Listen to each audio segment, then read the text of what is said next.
Now, this is someone that I just met recently as well. And she and I had a beautiful conversation. Fatima Omar, after 21 years in an abusive marriage, 21 years, Fatima went from government assistance to global influencer. She has such a rich history. She was born in India. Her family moved to South Africa, only to get there during the time of apartheid and having to move again to Canada. And I'm in love with Fatima's story. I know she's written several books, but the story of her life and her family's life is really what's fascinating to me. So I want to welcome her. Fatima, welcome. Thank you so much, Marjorie. It's so great to be here. I'm so glad to have you on. I know you have a lot going on as well, so I was really excited when you said yes. Fatima, when you and I spoke initially, you told me, you told me your story, but you told me about this defining moment when you decided to stay in Canada, even when your family went back to South Africa.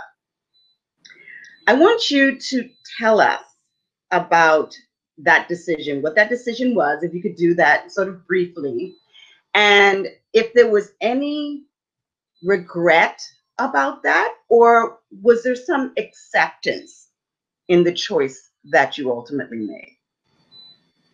So let's backtrack a little bit. I was not born in India.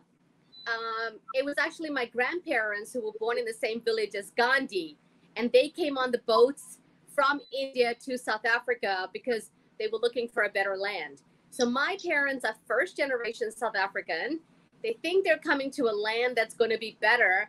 And then they find out that it's all apartheid. It's not peachy. So they get involved from Gandhi to Nelson Mandela. Now we're in the anti-apartheid movement. So, being activists has been in our blood. And so my dad raised me, and the most fundamental lesson he taught us was, Fatima, you only have two things in your life. You have your faith and you have your knowledge. Everything else they can take from you. That's okay? Right. That's right. All you have is your faith and your knowledge. That's yours. You get to keep it or you get to give it away. Amen. So my dad, having three daughters, and because of apartheid, we would never be able to have post-secondary education. He immigrated to Canada because Canada is a Commonwealth country like South Africa. And so when my parents decided to go back to South Africa, because now we had our education, we could go to school, I decided that, you know what, I was going to go kicking and screaming. So the first guy who said, let's get married, I was like, I'm in. Okay. And it was like, there was just this desire inside of me. I couldn't see myself in South Africa. The mentality was small and I couldn't understand it at that time, Marjorie. But you know what? There was a calling. I needed to be in Canada. So even after I got married and I had my divorce, I ran. It took 10 years to actually get officially divorced.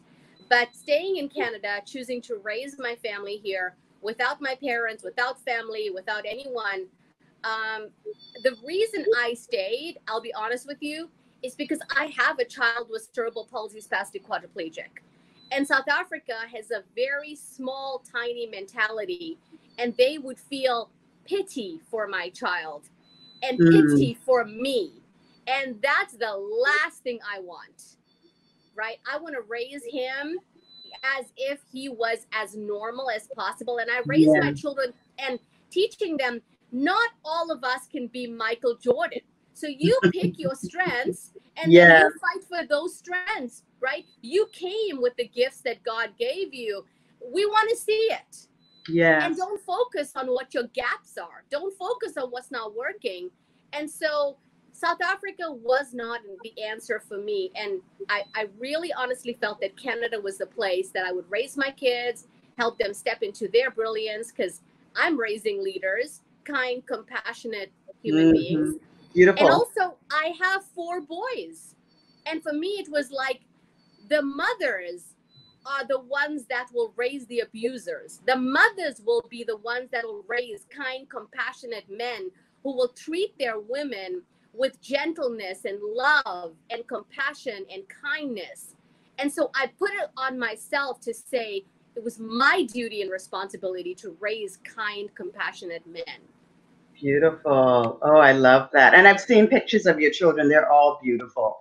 Thank you. So, you've written several books, and one of them that really caught my eye, and I think it really sort of encompasses your story, is about fearless faith. Yeah. And you write that you learned that your best lessons always have been taught when there's challenges and difficulties. So tell us, who was your greatest teacher and why? My ex-husband, the one who perpetrated the most amount of violence upon me. And why was he my greatest teacher? Because I didn't know how strong I was until the tea bag gets put into the water. You don't get to see how weak or how strong that tea bag is until we are squeezed. And for me, it was a lesson of self-discipline. It was a lesson of love and a lesson of forgiveness. Can you actually find a way to forgive your perpetrator? And that's the lesson here. Okay. And so Nelson Mandela was put into solitary confinement for 27 years. And he learned to forgive his perpetrators. The Prophet Muhammad experienced so much pain. Jesus experienced so much pain. Moses. I look at these as my greatest teachers and say, if they could forgive the ones that hurt them the most, can't I? Yeah. And you know what, Marjorie? It was hard. I was going to ask you that, Fatima. It was hard because in my conversation as a believer, my conversation was, God will judge. Okay, God will judge. There will be a judgment day. And all of that conversation is for every atom of good, we're going to be judged. For every atom of bad. Like I went through 8 years of no child support, running, keeping my kids safe, no money. Between my welfare check and my son's disability check was how I could feed my children. And so in the midst of all of that and running for my life with 5 kids and a wheelchair while one is in college, you have to dig deep. Yes. Right? You have to dig deep. And so every day I would ask God and I would say, what does it look like to forgive? And I would go to bed like that. What does it look like? Because growing up, I learned a methodology. Forgiveness was forgive and forget. So that was in my programming. And I said to myself, that doesn't work for me. Man, it doesn't work for me. How am I going to forget what you did to me? And then as I get older, I'm searching. I'm on this quest of give me a new way. What does forgiveness really look like? And I found it, Marjorie. I found it. Okay. So this is what it looks like. Forgiveness means to me, I will never, ever forget what happened and what you did to me. And I no longer wish to handcuff myself to that pain. Yes. I am freeing myself. Yes. Okay? And it was out of pure selfishness. I no longer wanted to. And so I wanted to free me. Yes. Yes. Okay, because every single time I think about that situation, guess what? I'm reliving it. Yeah. And I said to myself, I'm losing my present and I'm losing my future because I keep talking about my past in that way. And so I was like, let it go, let it go, let it go. But then that wasn't good enough for me either. I wanted to up it a level. I started saying, God, what does it look like for me to bless them? Woo! Okay? Okay? Because I wanted to be so free of all of that. Well, what does that look like to bless him, Fatima? It looks like complete freedom now. So every night I go to bed and I say, okay, God, 98% of people die in their sleep. So if you choose to take me back tonight, because all of this, the heavens and the earth and everything in it is his. Yes, If yes, you choose to take me tonight, forgive my soul, look after my kids, keep them guided, and forgive and shower your blessings on my perpetrators, because they are also hurting little kids. Whether yeah, they did it consciously or yeah, unconsciously, yeah, bless them, yeah, guide them, help them, because they are suffering also.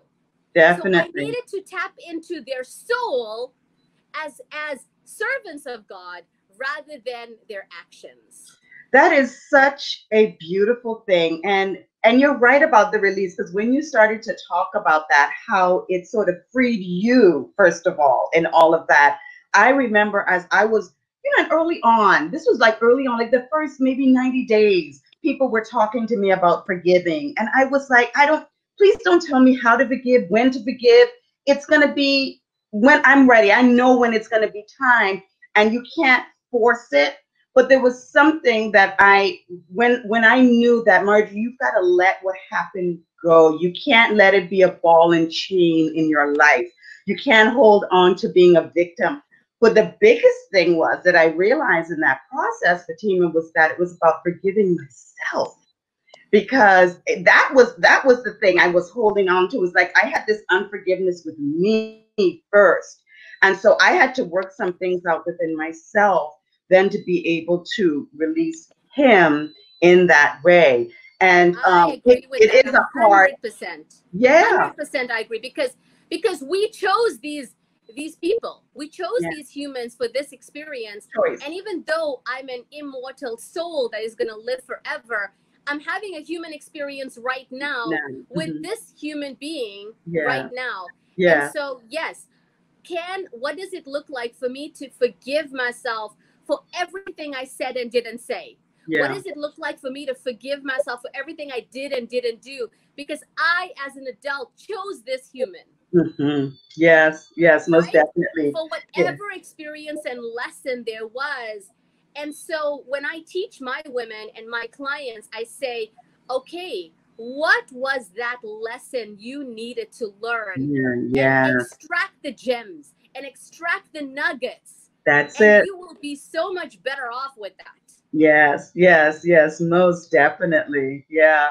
There's lessons in that. And so the forgiveness journey for everyone is going to take, however Whatever long. time, whatever Yeah. time it takes. Yeah, exactly. There's no time, so you don't have to force yourself to do that. But I will say this too, is when, and asking that question about who is your greatest teacher, and I knew you were going to probably say your ex-husband, and I can definitely say mine too, because I can stand here and tell people that even though what I went through was just so traumatic, that had I not gone through that, I would not be the woman that I am sitting here today. You would not be the woman that you are sitting here today, doing the work that you're doing in the world right now. That experience happened for you. So tell us about that work you're doing now in the world. So what I'm doing right now is I have two global companies I run. And on the one side, on the umbrella, is the publishing side. We've helped more than 120 people become best-selling authors, and how to take your story and put it in a package, your messaging, your book becomes your business card, opens up doors and everything. And then we also do legacy books, right? How do you, when you expire this meat suit, leave back your traditions and your stories for the women and the sisters and the brothers that are following you? Yes. They get to read your story that is unedited, because I promise you, your cousins and nieces and nephews and kids and grandkids, they're going to give their version of your story. So why not you tell them your story, right? And let it be something where you get to model this behavior of resilience and faith for the future generations.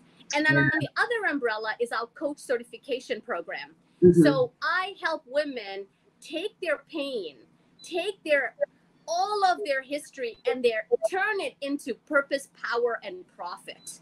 Beautiful. How do you become this person to say, I'm not only going to forgive, but I'm going to use my pain as a springboard for success and package it and get paid for it? Yes. Wow. Yes. Wow, right? It's like, yes, woman, yes. You know, Rumi said, don't get attached to your pain, because one day your pain will be your cure. Yes. My entire business is based on my pain. How cool is that? Yes, that is beautiful. You and I do similar work, because the same thing. I believe you take your pain and you use it as your platform. You flip that experience on its head and you use it for good in the world. So, I mean, I think that's the most beautiful thing that you can do with an experience like that. And you go from being this victim to survivor to now this thriver in the world, and using that lesson in some way. I want to ask you one more question about how, you say in the book, all men are not created equal. Okay, so we can That's right. we can see evidence of that, right? So we don't have to get into all of that. But I do want to say, or we do want to ask you, as a Muslim woman, how have you experienced your story? Does it affect the way your story is accepted or received when you tell it and share it in the community? Of course. You know, people only listen, Marjorie, from their perspective. People can only listen from their filters. And it doesn't matter whether you're Jewish or Christian or Muslim or atheist or just spiritual or not. Your filters, you're judging me from the moment you see me or see you, right? Look at the world today. Look at the divisions. Okay? I mean, look at it. And for me, I only see the common. When you're sad, you want to curl up and be alone. And when you're happy, you want to expand and be joyous. And so I get it. When people judge me, I have this thing inside of me. I just say, thank you for showing me who you really are. Yes. Right? Yes. Thank you. I got it. And I send you love. But I mean, when I wrote How to Be a Muslim Woman Divorced and Totally Confident, and it hit #1 in 24 hours, I knew there was a message there. Okay? And coming from a Muslim community, I choose to practice Islam as a faith. But I don't see Islam in people, because you know what? Your Islam and your Christianity is how you talk to the taxi driver. Mm-hmm. It's how you tip someone. It's how you talk to the doorman. Yeah. It's not how you pray. Yeah, I am exactly. so sorry. It is not how you act in church or when you take your shoes off and enter a mosque. Yeah. Okay? Your faith is how you walk and talk every single day. How you treat your wife, how you treat your husband, how you treat your worker, how you treat your client. Amen. Not just how you treat people who are going to pay you. Exactly. It's how you treat someone who doesn't serve you, or the street sweeper. That is who you are. Your faith is in your walking and talking. Yes. And so all men are not created equal. All women are not created equal. We are the sum accumulation of everything we want to absorb. The books we read, the people we surround ourselves, the TV we watch. If you're watching mainstream media only, you're of a certain kind. Yes. You have a certain thinking. Yes. Okay. Yeah. If you're only going to get your opinion from one source, you are that source. But if you bring yourself down and you meet, like Million Stars Academy is a coaching certification program we do. And my very first sentence is, it's for women internationally, regardless of race, religion, faith, ethnicity, or history. Come and bring your brokenness. Come and bring all of you, who you are in your brokenness, and you are welcome. Yes, yes. That is faith. Yes, that is beautiful. That is really, and we really have to start looking at each other through this lens of, brother and sister, and, you and I are one, and just really seeing ourselves and one another But there's just so much division right now. You're right. Yeah. If you choose division, that's what you'll see. Yeah. God is as we see him. Him. And Yeah. if you see him everywhere in everyone all the time, you are right. And Yep. if you don't see him, you are right. Exactly. Preach. Oh, Fatima, that's why I love talking to you. This is beautiful. We can talk until tomorrow. I appreciate you. Thank you so much for sharing your story with us and sharing all of your wisdom. Please stick around in case we have any